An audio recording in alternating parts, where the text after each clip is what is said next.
world travelers, reward enthusiasts, and credit score builders. In this channel, I cover all types of credit cards. I will give you an overview of the card, pros and cons, and my take on the card. If you have a credit card that you'd like me to cover, let me know in the comments below. In today's video, I'll be going over the Apple credit card overview. Apple is famous for products that are user-friendly and aesthetically pleasing. To its credit, the Apple Card delivers in both areas. It charges absolutely no fees, which is a rarity in the credit card world. Transactions are color-coded and easy to follow, and cashback gets deposited daily. The card itself has a sleek, minimalist design without a credit card number in sight. With a few notable holes in its list of features, this card doesn't quite live up to the hype. The card falls short by having a limited amount of 3% cashback categories and limiting 2% cashback to Apple Pay purchases. Over the past year, the Apple Card has added more rewards partners, allowing cardholders to maximize 3% cashback at retailers like Nike and Walgreens. Plus, Apple ran some limited time offers and even launched a new website to manage the card. Pros: earn 1 to 3% cash rebates on purchases. The Apple Card rewards you with cash back, or daily cash as Apple calls it, on every purchase. The amount of cash back you earn depends on what you buy and how you pay, i.e. the physical card or Apple Pay. Overall, the 3 tiers of cash rewards are comparable to what you can find with other cashback credit cards.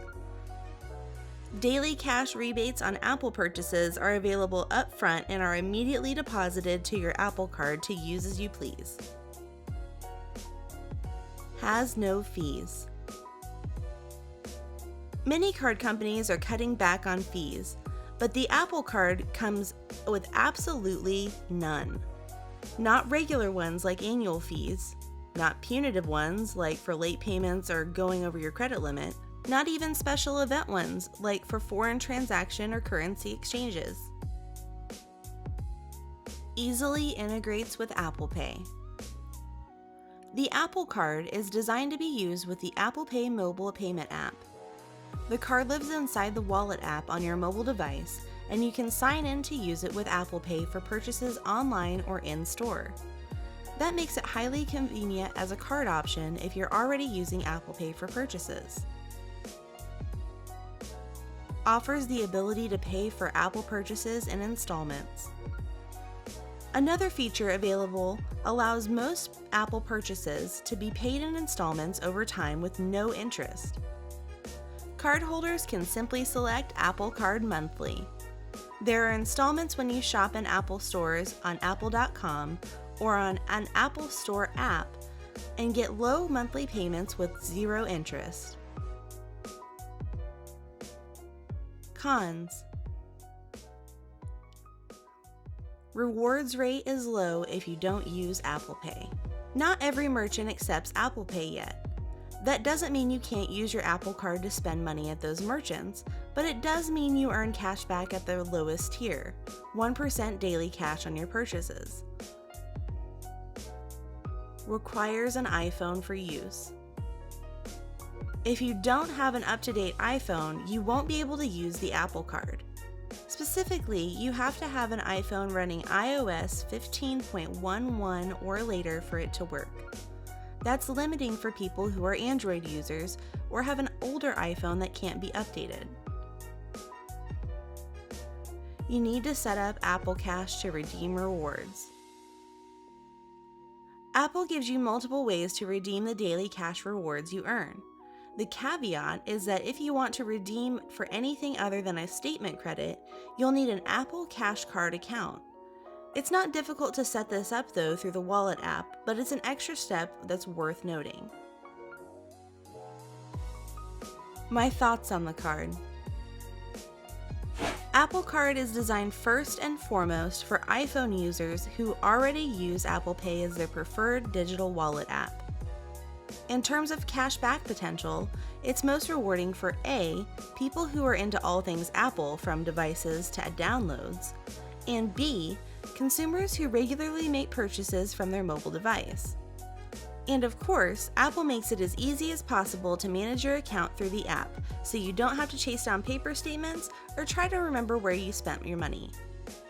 Beyond that, you may like this card if you're looking for cashback rewards with no annual fee and no foreign transaction fee.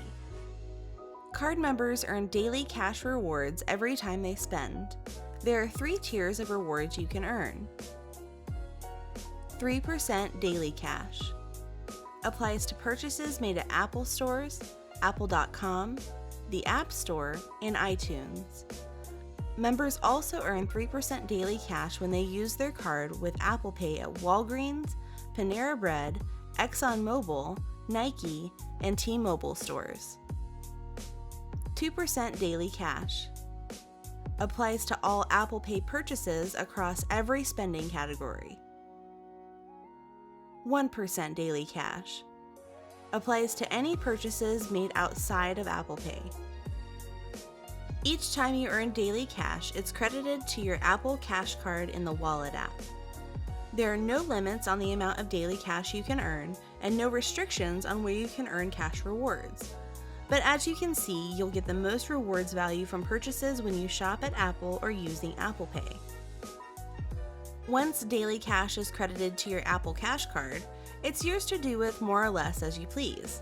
For example, you could make purchases in-store, online, or in-app, make a payment toward your Apple Card balance, transfer cash rewards to a linked bank account, or send money to friends and family through messages. Rewards can be redeemed from any Apple device, including your iPhone, iPad, Apple Watch, or MacBook. To see how much cash you have to redeem, you just have to open the Wallet app and tap your Apple Cash Card. You can check how much daily cash you've accumulated at a glance. Remember though, without the Apple Cash Card, you can only redeem cash rewards as a statement credit against your Apple Card balance. Maximizing rewards with the Apple Card is all about strategic spending. First, you'll want to use the card to pay for Apple purchases you plan to make, including things like recurring subscription services. This will get you that juicy 3% daily cash rewards rate. Next, you can continue earning 3% daily cash by using your card at that short list of partner merchants mentioned above. If you spend $20 a day on gas from ExxonMobil or items from Walgreens, for example, that's $219 a year you could pocket. Using your card with Apple Pay everywhere else is the third way to maximize rewards, scoring you that cash back at the 2% rate. What you might want to consider, however, is skipping using this card at merchants or websites that won't accept Apple Pay.